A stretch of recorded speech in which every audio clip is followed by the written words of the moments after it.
what is your, we'll let you get out of here pretty quick. What is your favorite 7 day period in deer season to kill deer? To kill, I mean, big deer, just any deer. I'd be like the 5th to the 12th of October. I like it early. I like it hot. I like them coming to the corn at a reasonable hour. Yeah.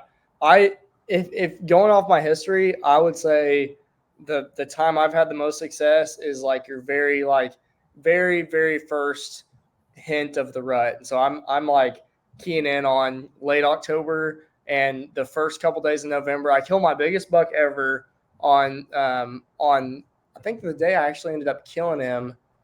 I can't remember if it was October 31st or November 1st, but it was literally, either last day of October or first day of November is the day that I killed him. And so yeah, I love that time period. That buck it's the biggest deer I've ever seen in my part of the woods. And he was absolutely hot as a pistol on a doe.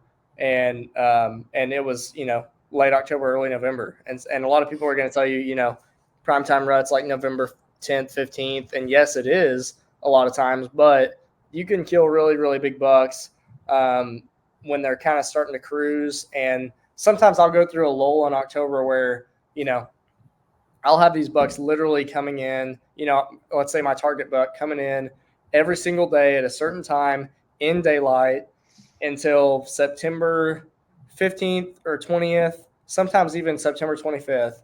And then the week before season, they start doing something completely different. And a lot of people are like, oh, they know when season's coming. I don't know if they know when season's coming necessarily as much as the season is placed right in a time period where those bucks kind of start, not liking their bachelor herd buddies as much. They're, things are going inside their bodies that we're not really aware of. And I think that's kind of just happens to be the period in Oklahoma a lot of times where they start changing their pattern.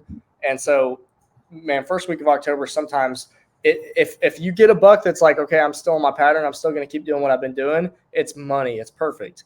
But sometimes you can get really, really burned at the beginning of October. And so a lot of times if I get a buck that gets real squirrely early October, late October is when I'm going to probably get that buck slipping up again. He'll be nocturnal most of October, and then late October, either I'll have to find where he's, chasing does at, or I just hope that he starts, kind of cruising right before dark, kind of that late October range. So